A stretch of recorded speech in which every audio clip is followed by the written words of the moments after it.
What is going on, gunfighters?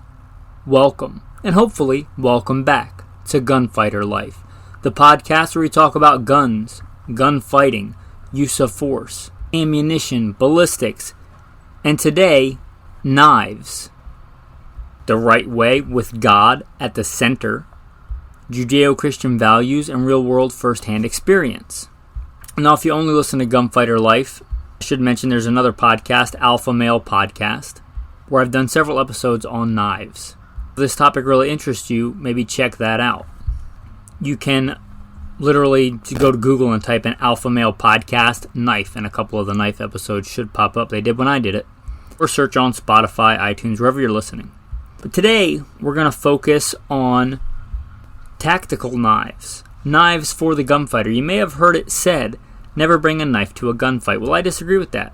I say bring both, right? Bring both. Some choices are better than others. We're going to go over that today in the episode. I'm going to put in the bio because I think it's germane to the day's topic. You've heard it many, many times. Feel free to skip ahead. But I think it's important to lay out a background and, as I say in the intro, real-world first-hand experience. Anyway, with that, the bio, and then by God's grace, we'll get into knives. So, who am I? Who is this person talking to you from across the internet? Why should you listen? First and foremost, I am a Christian, a servant of God, and a follower of Jesus Christ. God has blessed me to do many things in my life, for I could do nothing apart from Him. U.S. Marine Corps combat veteran, did a couple of tours in Iraq. As an assaultman after my combat tours, I was an urban warfare instructor for the Marine Corps under Mojave Viper. Also served in the U.S. Army, both full-time and part-time National Guard. Also did several years in law enforcement, LAPD. I worked regular assignments and more specialized assignments. Been a private contractor for a 3-letter government agency. That's all I'll say about that. Been blessed to be a state rifle and pistol champion and West Coast Regional Rifle Champion. Won more shooting competitions with the talent that God's given me than I can actually remember. Was blessed to be the commander of a tactical team in a large metropolitan area. Our primary job, the reason we primarily existed, was to stop active shooters. I got the opportunity to head up and be the commander of that team. I grew up around guns, hunting and shooting and competing at a very early age. Been blessed to hunt all over this beautiful country, from whitetail on the East Coast to mule deer on the West Coast, and bear and elk and all manner of things. I've even been a professional big game hunter and guide. But again, most importantly, I'm a Christian. And I am your host, Michael Milito. Welcome to the podcast. Now I'd like to discuss tactical knives in many different roles: military, law enforcement, CCW, personal defense, private contracting, as I have some experience in all those areas, EDC, because I don't know which one's going to apply to you, and you can glean, hopefully, from all those different aspects. And also maybe we'll give a look back at history of some really good tactical knives and what you can glean from that. Also, I'm going to talk about some specific knives that I have experience with. I don't want you to focus so much on the knife and be like, oh, I'm going to go on Amazon and buy this knife. Maybe you want to. But I'd like for you more to extrapolate what that knife does, what it does well, and why it's chosen. For every one knife I mention in a certain blade length category, there may be literally 100. And I'm not telling you, although I do quite a bit of research, usually when I'm selecting a knife or choosing to carry one to trust my life to, that doesn't mean that my choice is the best for you. I'm not that vain or arrogant to think that I know best for you. I don't even know you unless you are somebody I know personally or one of the patrons. So extrapolate that information into what might work best for you. Maybe in, for instance, a really harsh maritime environment where really good stainless steel is perhaps more important to you than edge retention. That's just one example. So extrapolate from what I'm saying and apply it to you. Don't let me do the thinking for you. Use the reason and wisdom God gave you. With that, let's talk about military. U.S. Marine Corps. It's where I joined when I was 17. And yes, I was issued a K-bar. Yes, I did carry a K-bar in the war. I also carried a bayonet. Not at the same time, usually, depending on missions. It was not uncommon for me to have that on my plate carrier.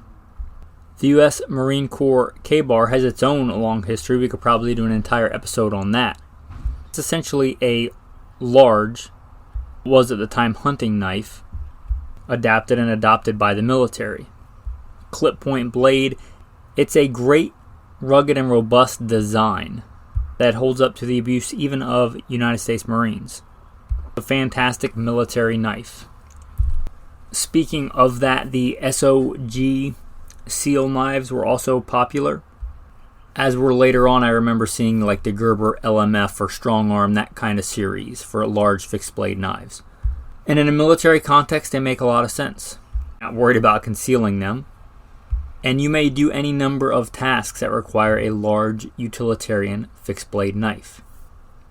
That being said, even then I had a smaller folding knife in my pocket for a lot of tasks, and also had and carried quite a bit in exchange for that very good K-bar, a smaller fixed blade knife. It was a Gerber. I don't remember the make. I was there for the initial invasion of Iraq, before we even declared war on them and invaded from Kuwait in 2003. So a long time ago. I don't even know that they make the model anymore, but it was a good size fixed blade knife.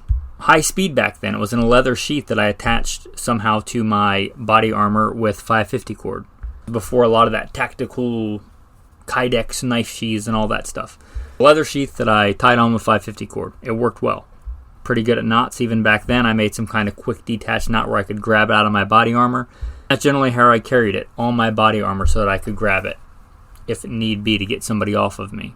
And it was somewhere between a 3.5 and a 5-inch blade, and I think that's fantastic for a good all-around utility defensive knife.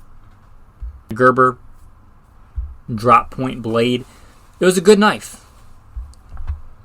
And we see this common theme throughout the military, throughout the years, the decades. The K-bar, the bayonet. And bayonets can be useful in a military context. Kind of a good crossover, the M9 bayonet, which is a good utility knife. It's got a saw, it's got a wire cutter. It's a good standalone knife that's also a bayonet.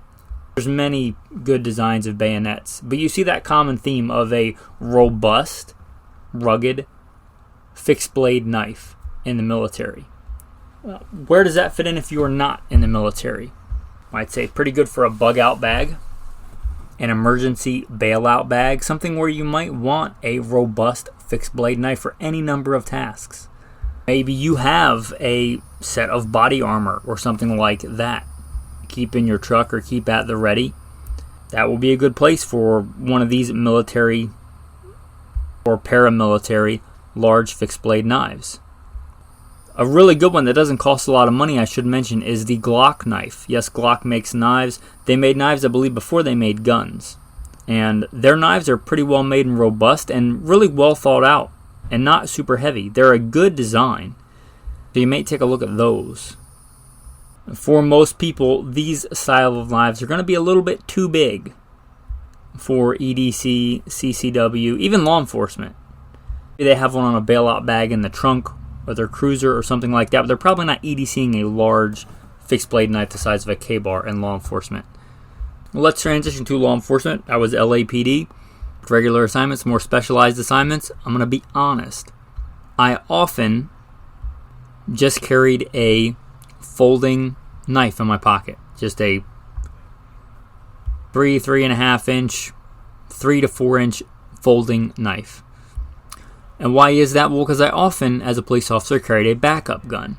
Carried whatever my sidearm was, Glock 22 or something else, and I would also carry a backup gun, a J-Frames Smith & Wesson 38 Special, somewhere in a pocket on an ankle. That changed over the years. So I had that. So I already had a backup defensive weapon that I was going to go to if something happened with my primary gun. If it was a really hairy situation or one of my more specialized assignments, I'd probably have the shotgun anyway. Talking shotgun, then primary sidearm, then secondary sidearm, and then knife. So you're getting pretty far down. I'm not saying it was the right choice, but at the time, I'll be honest, I just carried a folding pocket knife. We'll kind of skip over that for now because I'm going to get more into that in the EDC because I carried a backup gun. It wasn't as important to me as a fighting tool, and perhaps it should have been, but I want to be honest. But I did often carry one, and it got used for daily tasks, and there are a lot of those. That have nothing to do with tactical application, nothing to do with martial kind of fighting application. Common knives in law enforcement and first responders that I've seen over the years. The rescue tools, multi-tools, those are not uncommon. A lot of utilitarian stuff. A lot of people think of cops as gunfighters. I've said this many times, and it probably won't win me any friends, but that's okay. This is coming from a cop who was a cop and who trained. I'm an FBI firearms instructor. I should say I'm an FBI certified firearms instructor. I don't teach for them anymore. But I've taught a lot of law enforcement. I've worked regular assignments, more specialized assignments. For the average patrol officer, they are not gunfighters. You see how much time they spend training with their gun, the average one. There are some that go above and beyond and shoot competition on their days off or things like that. But for a lot of them, they shoot when it's qual time, which is on a good department, maybe once a month. If I said, I'm really into fitness, say, oh, cool, how often do you work out? Once a month. You get what I'm saying? Shooting, especially handgun shooting, is also a perishable skill. They spend a lot more time doing administrative stuff and paperwork and in a cubicle than they do practicing their gun handling and shooting. Because cops aren't paid to be gunfighters, right? They're paid to be administrators and that work in that system to take people into custody or write tickets or whatever the case might be. It's very rare that police get into shootings, thankfully. Especially we're talking patrol officers, not SWAT officers or fugitive recovery or things like that. That may up the danger a little bit.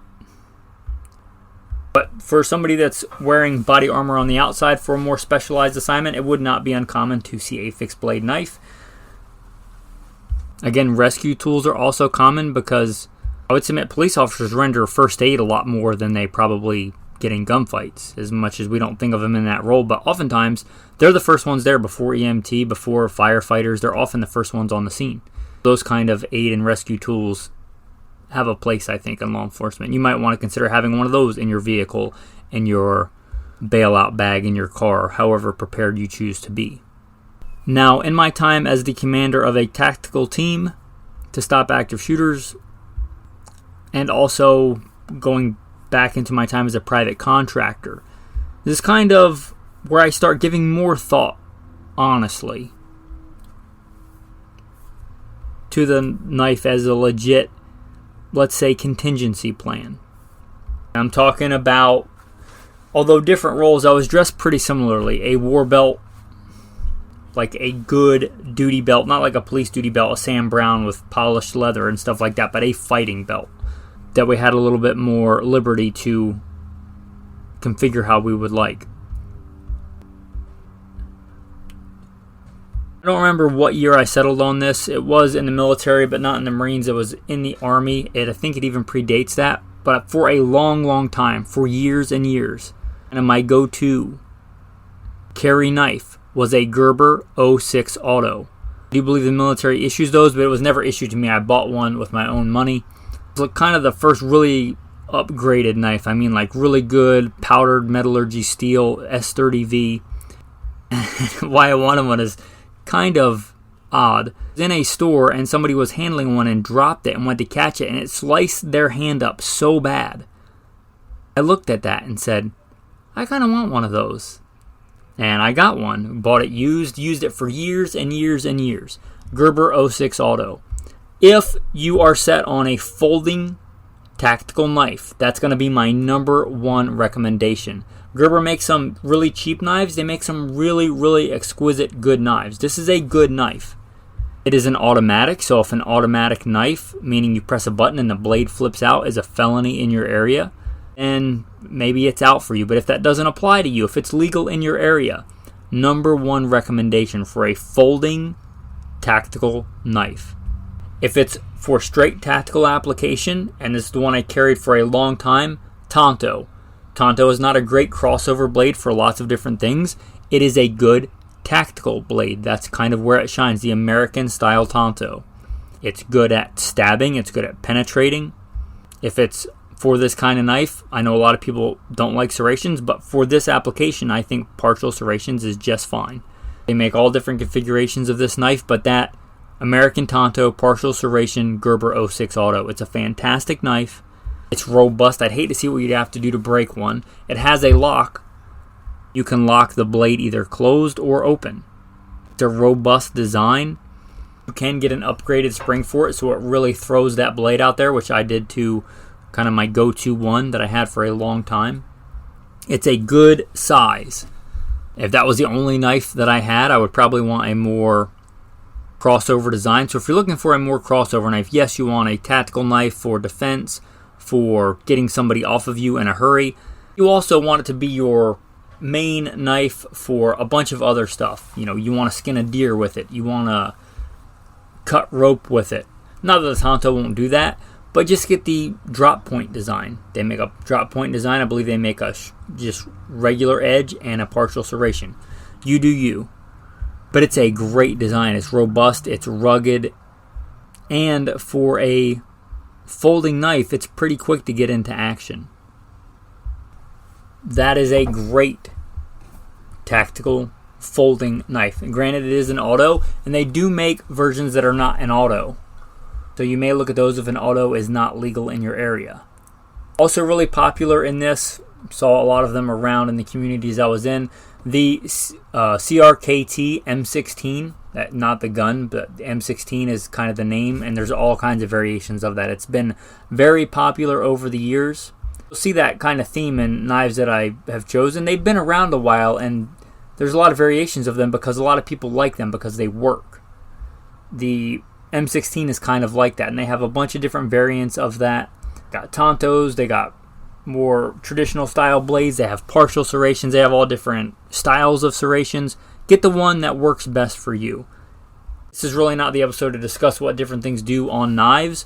I've done other episodes. Again, go to Alpha Male Podcast and search knives and listen to those. For tactical application, again, I think this is a good case for the Tonto. If you're asking me about martial application, any knife is better than no knife if you need a knife. But I would really like, I would say 3.5. Three at a minimum, 3.5. And when you get to 4 and more, it starts getting a little bit too big. So I would say between the 3 and 4 inches. You can go bigger if you want, but just make sure you're not leaving it at home. 4, 4.5. That starts to be a pretty big blade. Again, for this application, Tonto is fantastic. You don't need a Tonto. A clip point, a drop point is great. Now, getting back to private contracting, being the commander of a tactical team, those kind of roles with a legit war belt. One thing that I really like in that war belt is a push dagger. I really like push daggers. They have a fantastic martial application. That's kind of where I started thinking about this. We would do a lot of training and ground fighting because a lot of fights end up on the ground, and gunfights are no different. If you're only training for what you want to happen, I would submit that's not being a gunfighter. Gunfighting can be a nasty business. A lot of fights end up on the ground, especially if you're the good guy, because you generally have to wait for a reaction. Like somebody else is doing something bad and you have to react to it. If somebody walks up to you, you can't just shoot them in the face. If somebody approaches you at a 7-Eleven and you weren't paying attention and you are kind of stuck there, you can't just draw a gun and shoot them in the face until they show evil intent that rises to the level of the use of deadly force, right? But they can get really close to you, like normal conversational distance, and it's not a large leap, literally or figuratively, for them to be on you and for you to be wrestling on the ground. Same thing in private contracting, with civilians, with just who knows what the scenario could be, right? For this kind of application, if you can get to it quickly, a push dagger is a really great tool. I'm going to recommend Cold Steel because I know them. I've used several of them. But there's many other ones. They have a whole variety from, I'd say, practical blade lengths to really, really big blade lengths. I like to keep, this is how I have mine, on my non-dominant side, so the side that didn't carry my primary sidearm, in my war belt, and I would paint the handle to kind of match the aesthetic of the war belt. So unless you really knew where to grab it, you weren't going to know it was there. It was easy to grab with either hand, but especially with my non-dominant hand. That way I could use it as a get-off-me tool in ground fighting and grappling. If somebody went to grab my gun, I could pin. If you don't know any of these techniques, then kind of a moot point. But if you could pin that gun into your holster with your elbow, leaning down on it with your entire body weight, and then I can grab my push dagger and, let's just say, aggressively persuade them to do the right thing by letting go of that gun. That's a real thing. A lot of people get shot with their own gun. Law enforcement, it's not an uncommon thing. That's a great tool to make sure that I can retain control of the things and the tools on my body. Push daggers, if you don't know, are the ones that go between your fingers. And there's a couple of advantages there. If you've done any boxing, any ground fighting, and you're familiar with throwing a punch, it basically is just a giant force multiplier for throwing a punch. So since you grab around it and the blade is exposed, especially if it's a double-sided push dagger, it's really, really hard to get that blade out of your hand if you're fighting over it. I mean, you have really positive control of it, and you don't really have to know any fancy knife techniques. You can literally just throw punches with it. So because of that T-handle, they're fairly easy to grab. So for all those reasons, I think they have a lot of really good application as a, let's say, contingency plan for fighting, especially up close, dirty, CQB ground fighting, the push dagger. Especially if you're wearing a belt, a war belt, or however you want to configure that for you. Doesn't have to be in a war belt, because I don't know how many people out there in the audience wear a war belt day to day. But for that application, if you have a war belt, I would say you really ought to think about having one in there. And then I would also carry a folding knife in my pocket. Again, Gerber 06 Auto. But this is where I started thinking about this and doing different ground fighting and grappling scenarios. And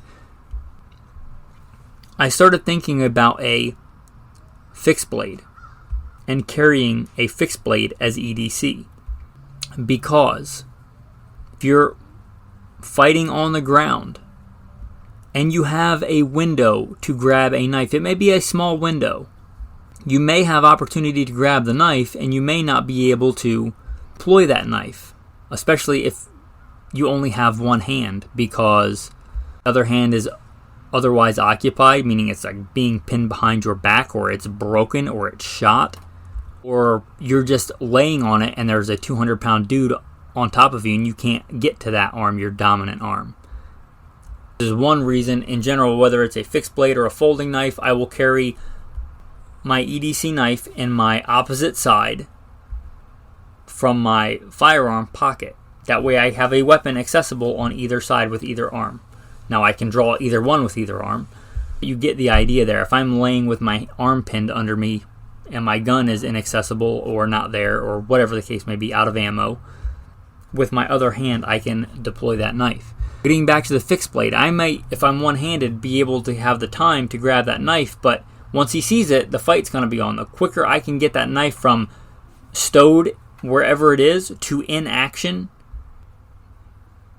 as a use of force implement, whether that's to make space or whatever the case is, quicker I can do that, really the better. That knife doesn't do me much good if I can't get it into action.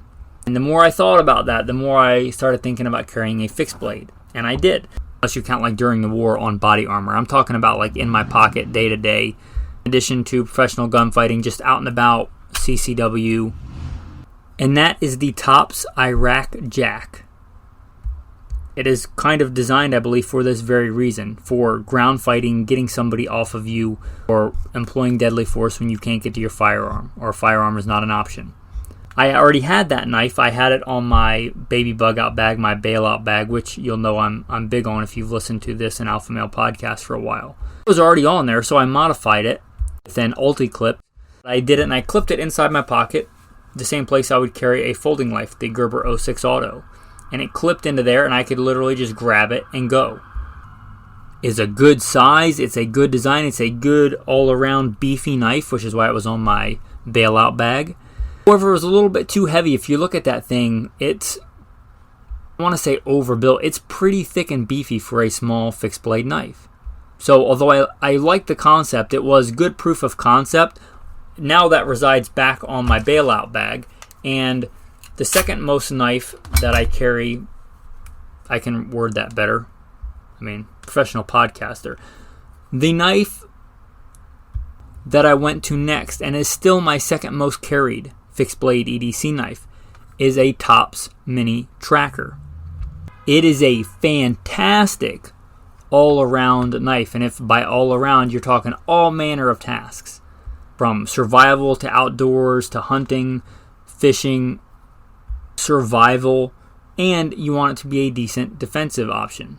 If you look at it, it's kind of a well, let's just say if you're not familiar with the Tops Tracker design, it's very unconventional looking. But that doesn't make it not utilitarian and useful. I think it's very utilitarian and useful, so much so that I have a larger version. But this is a great EDC knife. Unlike the Iraq Jack, it is much thinner. It's svelte. It's really good. It is a really good size. And I carry that much the same way in my support side pocket with an ulti clip. So since I'm big into EDC and preparedness and survival, a whole episode on this, but I'll briefly mention I have on there a small ferrocerium rod on some extra cordage I can undo if I want to wear it as a neck knife if I'm going swimming or bathing in a creek or whatever the case might be, if I just need some extra cordage. Also have some Tinder on there, not the dating app or whatever abomination that is, like to start fires. I have a small aluminum or titanium, I forget what it is, little container that holds water purification tablets, a Ranger band to get fire going in really nasty conditions, and a couple of fish hooks wrapped around some fishing line around the ulti clip. And that might sound like a lot, but it really is minuscule. It doesn't weigh much, doesn't take up a lot of space, and that rides inside my pocket. I can purify water, I can start a fire, all those kinds of things. And that Tops Mini Tracker, if you're looking for a fantastic size for a good fixed blade EDC knife, it's a great one. It's pretty unconventional. If you're not great at sharpening knives or don't want all the extra features and the swept back blade and the saw, you might find something similar, which is going to lead me to my next knife, which is the next one I got, and the one it's my most commonly carried EDC knife. It is fantastic. It is probably, I think it is, for now, if you said I could only have one knife, period, end of sentence, one knife, I'd pick this one for EDC, for survival, for all kinds of things. And that is the White River Firecraft. Now this is made kind of for fire and bushcrafting and survival. Ironically, I got it when I was the commander of a tactical team, and I got it mostly for tactical application. I looked at the blade design, I looked at the style, I looked at the size, the weight. I just pulled it out of the sheath and realized I should probably take a little bit better care of it. It's pretty dirty, still very sharp, but the White River Firecraft 3.5, it is probably, again, the one knife I would pick if I could only have one knife. It is fantastic. It is light enough and small enough to be a good EDC option. It's got a very, very useful blade. The 3.5 denotes 3.5 inches. It's a really good size. It's a really good shape. It is robust. It's rugged. It's S35 VN. I'm not a super knife steel snob, but I do believe, my experience over the years, the premium steels, the 154 CM, the S30V, S35 VN, they really are a large step up from just regular steels. That being said, that Tops Mini Tracker is $10.95, and it's a good steel. But this knife just is a fantastic all-around knife. I have it configured very similarly with the sheath with the multi-purpose functions. It's got a little bit larger ferro rod called the Firecraft because it's kind of designed to start fires. So I have, again, water purification, cordage, fishing hooks, and it rides inside the pocket, and it's light, it's handy. It also has a ring on the back, which is a really good design feature if you're just using it like a regular knife, so it doesn't slip out of your hand. It's also really good for tactical applications. A lot of those kind of knives have that ring on the back. I do think that it's useful. And although it was designed for kind of survival and bushcraft, I think it's one of the best tactical EDC fixed blade knives, period. It's a fantastic knife. So let's discuss in the context of being a well-armed citizen. CCW. That kind of context. Just day-to-day life. I think if you're a man, you should have a knife on you. If you accept that statement as generally true, now you might be at the airport or something like that, but if you accept that statement as generally true, and you carry a gun, you likewise see the potential for use of force. Why not have that knife have the additional utility of being used as a defensive weapon as well? Now, there's that old saying, don't bring a knife to a gunfight, and I started out in the beginning, why not bring both? There are any number of scenarios where the knife may come out even if you have a firearm. If you've ever done any kind of ground fighting and stuff like that with guns, with blue guns, dummy guns, you'll know, it can be hard at times to access a gun if you're wrestling over a gun. A knife can be a good way to quickly persuade said adversary to let go of that weapon. Or if it's just out of action, it's been lost, it's been damaged, destroyed, it's out of ammo, you have a knife. With that being said, I must mention that just like a lot of people have been shot with their own guns, you could get stabbed with your own knife. If you have it, that means that potentially the adversary can have it as well. I think this has kind of been overplayed sometimes because there is a risk versus reward analysis for carrying a knife, and one that can be used for defense. However, I think if you're already in an altercation, use of force, most adversaries aren't going to note that you have a clip hanging out of your pocket and that it might be a knife and how it's oriented and where to grab it once you start fighting. But if you train, you should be consistent and carry that knife in pretty much the same place all the time.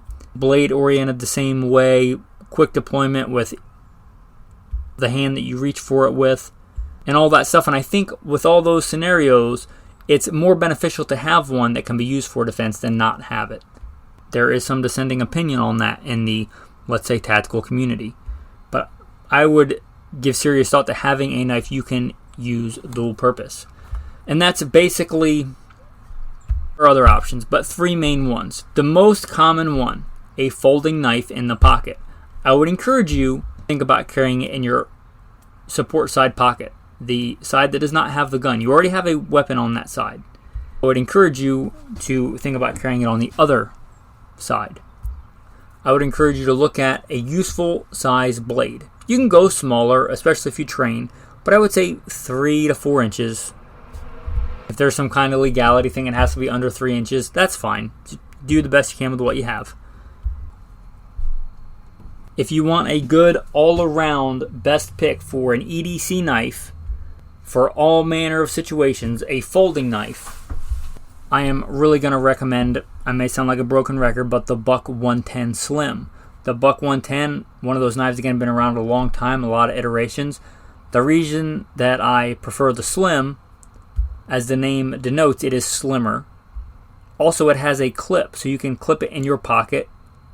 Consistency, it's oriented the same way every time. Also, it may seem trivial, but it has a thumb stud on the blade, meaning you can open it much more easily one-handed than a traditional buck knife. And traditional buck knives are beautiful heirloom quality pieces, but if you're talking a backup defensive tool or EDC knife, the Buck 110 Slim is going to be my number one recommendation. There are many others. If it's the most effective folding defensive knife that I've had any experience with, that's going to be the Gerber 06 Auto. It's quite a bit beefier and more robust. Definitely a more formidable fighting weapon than the Buck 110. The Buck 110 is designed to be a great all-around knife, and it is. A Gerber 06 Auto, especially in a Tonto, is a formidable weapon. If that's going to be your one thing. And I'm going this out the perspective that you are armed with a handgun. But for some people, they can't be armed with a firearm for whatever reason. Just legally, whatever the case is. So think about that in knife selection as well. If it's your one or your main go-to defensive option, really give it a little bit more consideration, I think. Again, I mentioned the M16, the CRKT M16. Those are pretty well known and proven. They're not expensive. I should mention the Buck 110 Slim, going back to that. It has just a basic version, which is fantastic. They're not expensive. They make some much more expensive options with premium steel. Get whichever one you want, but they're a good all-around knife. That CRKT M16. Spydercos, the Spyderco paramilitary are pretty popular. I've never owned one. Well, that's not true. I won one in a shooting competition, but I never actually bought one of the Spydercos. I'll be honest, I just think they're ugly. They're great knives, especially like the paramilitary would fit in this category.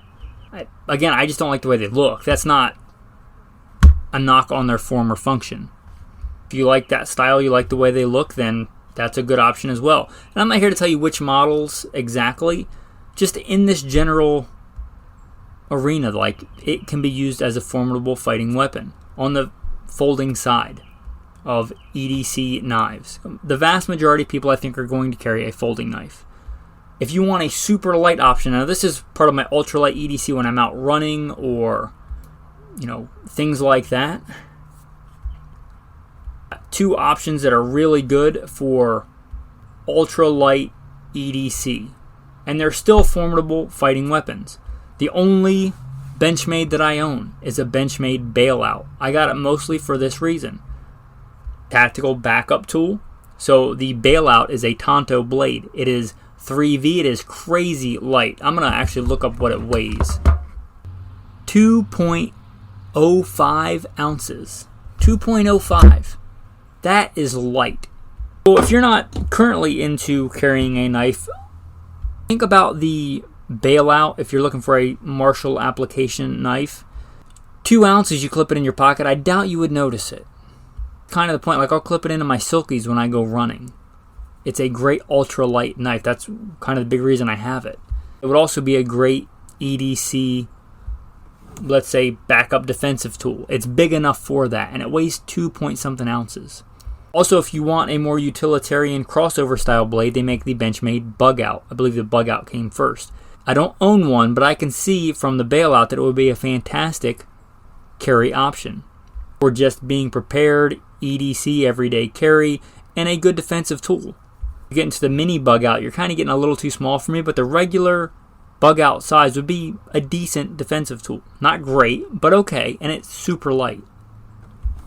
Getting into the fixed blades. I already mentioned, I'll go over real quick again, the Tops Mini Tracker, the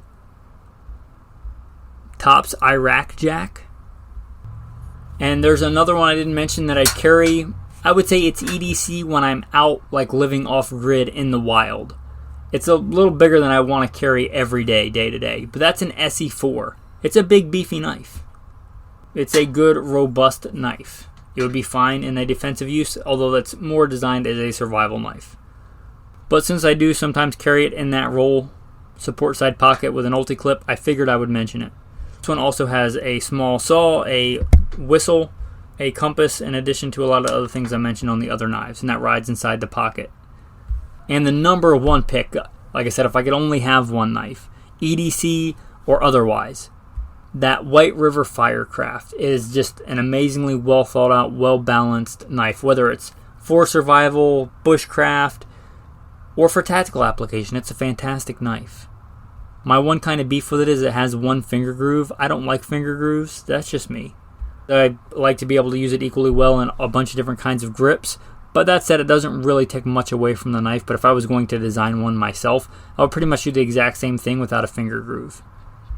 It's a fantastic knife. That White River Firecraft 3.5. I think 3.5 is the sweet spot for EDC and good useful size. I should mention one that I bought to try out, and it's a good idea. It's a good design. It's not expensive. It would be a nasty, let's say, use of force tool. This doesn't fit with the way that I generally carry. Meaning I can carry it and train with it the same way all the time. And that's the K-Bar TDI.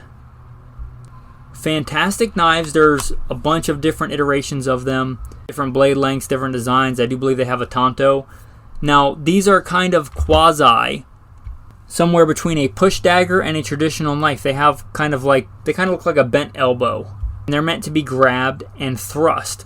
Not as good as a push dagger, but much in the same way you just thrust with them.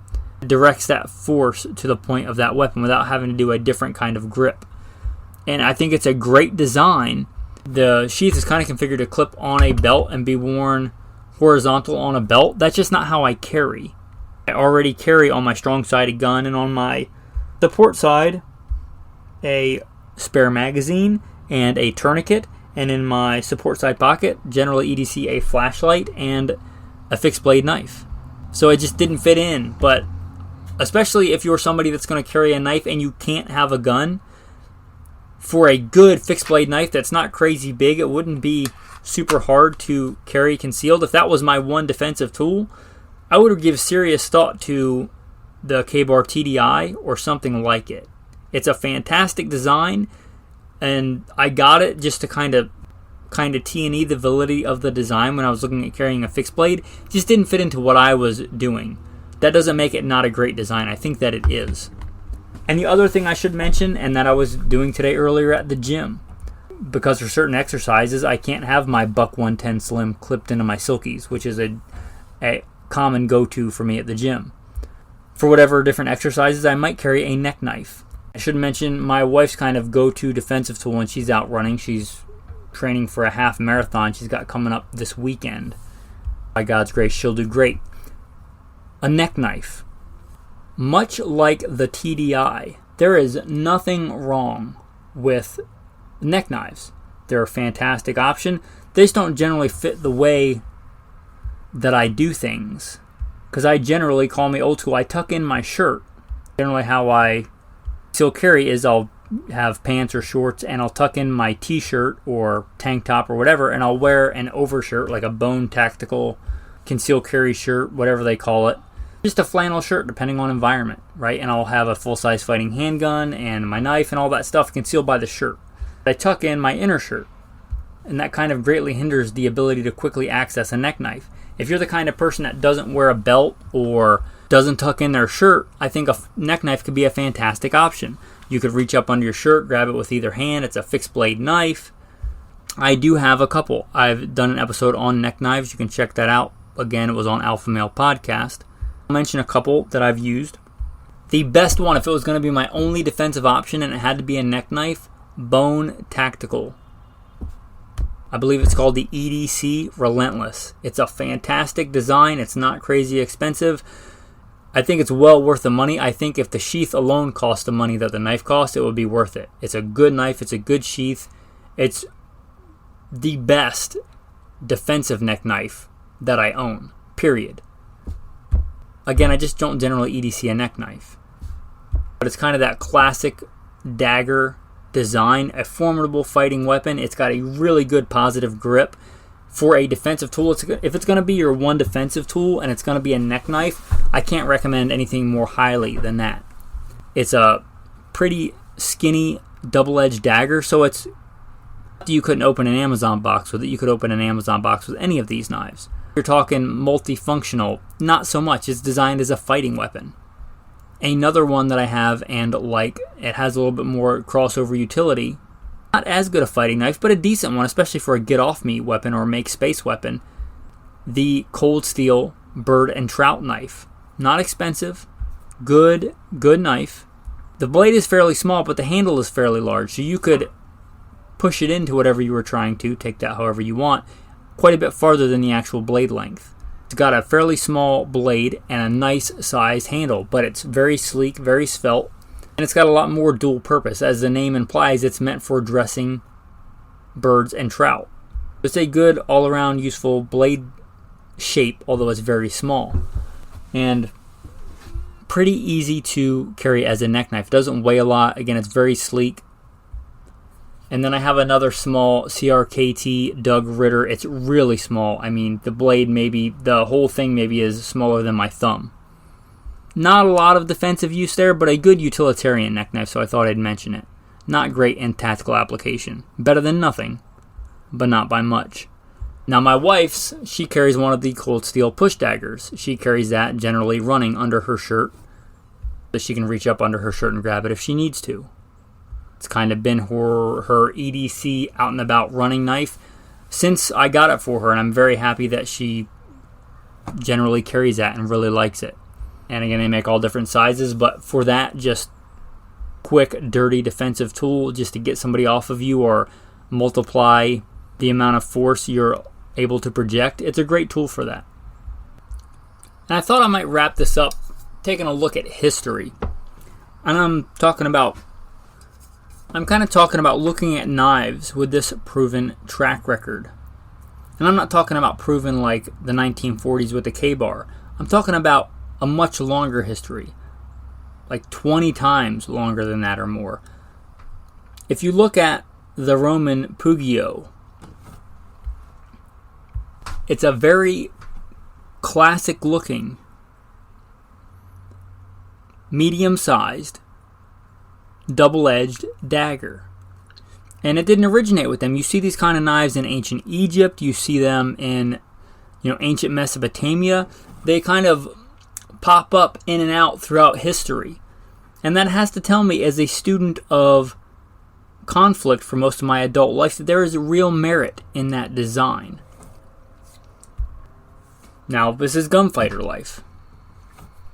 The knife is a utility tool for me or a backup defensive tool. If it was going to be my one choice, I might look at a design like that because we see it emerge over and over throughout history. So something like the Pugio or the ancient Egyptian daggers, that double-edged classic dagger design, we see it emerge again with the Fairbairn Sykes, a more modern version of that with the Applegate Fairbairn. And I have some knife fighting experience. I have way more gunfighting experience and gun training and all that stuff than knife fighting. If I was going to devote myself to knife martial arts the way I do the way of the gun, then I might give serious thought to that. So if that's you, if you can't have a gun or are not willing to carry a firearm and it's going to be your defensive tool, you might give serious thought to something like that design, the Fairbairn Sykes or Applegate Fairbairn, or the Roman Pugio, or any kind of design like that. There are other classic designs. The karambit's kind of big in culture today, but we really only see that kind of emerge one place in history that I'm aware of, in the Philippines and the Philippine martial arts. Now, if you're acquainted with Philippines and Philippine martial arts, that might be a good place to look. But if you're looking for an all-around, classic throughout history, defensive tool, that Pugio, that ancient Egyptian dagger, Mesopotamian dagger that comes up over and over again, that classic, sleek dagger design. One that gets close and that intrigues me with the knife fighting that I know, that's almost like this, is the World War II trench knife. I look at it, it's sleek, it's got that same classic handle. It mostly has that double-edged dagger design, except on one side, about half of it is sharpened and the other half is flat. That appeals to me with the knife fighting that I know because I can still have a lot of dual utility there and get a assisted stroke, meaning I can put my hand on the back of that blade and shove in and cut really deep. Because I can't do that so much with a completely double-edged dagger. So that one intrigues me. If I was going to devote more time to knife fighting and training, I might give a harder look at that one, although it's probably too big to EDC. That looks to me like a fantastic modern take on that design. Also, on that design, the SOG Pentagon. That one intrigues me as well. It's kind of a modern take with modern steels and good ergonomics on that classic Roman Pugio design. That SOG, I think it's the Pentagon. I'm talking about the fixed blade double-sided version. Again, I have pretty limited compared to gunfighting, knife fighting experience. But there's got to be a reason that we see that very similar design re-emerging over thousands of years. So anyway, just some final thoughts on that. With that, the tactical tip of the day on knives. I mentioned that on my EDC fixed blades, I will generally carry a ferro rod, a ferrocerium rod for starting fires, wet, cold, whatever. You may really consider doing that. I mean, As a man, I think you ought to carry a knife, and you ought to be able to start a fire. Now, I'm sure I could start a fire without a ferro rod, but it's a lot easier than trying to make like a bow drill or trying to find a battery and some steel wool. I'm probably not EDCing a battery and steel wool. Ferro rods, they're fantastic. Talk about simple tech. They're just different elements in a rod. Why not just attach one to whatever manner you want to your EDC knife, especially if it's a fixed blade? Just attach it to the sheath in a manner that doesn't chafe or something in your pocket. Also, I wanted to clarify some things before we wrapped up. I am not saying that I want this to get skewed, that a knife is a better defensive tool than a firearm at any distance. What I am saying is it's a situational tool that can be useful in defensive encounters. Now, if you're thinking about a new knife, any of these knives are probably going to cost you more than it's going to cost to sign up on Patreon. Hopefully you'll see the value of this content that you can get for free, and I want to keep it that way.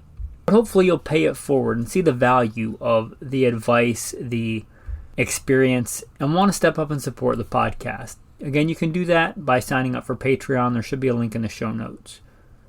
That's enough of that. Let's get into important stuff. The tactical verse of the day. Revelation 19:15. Coming out of his mouth is a sharp sword with which to strike down the nations. He will rule them with an iron scepter. He treads the winepress of the fury of the wrath of God Almighty. Remember, whatever knife you choose, far more powerful than any blade, than any firearm, is the sword of the Spirit, which the Bible tells us is the Word of God. Offensive weapon for you as a Christian, as a man of God in spiritual warfare. As difficult as a actual deadly force fight can be, and stressful, oftentimes the most difficult battle in life is the battle in our own mind, of fights against evil in spiritual ways. The sword for that is the Spirit, which is the Word of God. So whatever knife you have or don't have, make sure you have, train with, or acquainted with, and know how to use the Word of God. Read it, memorize it, feed on it like the bread of life and the living water that it is. That is a powerful weapon. With that, men, thanks for listening, and have a blessed day.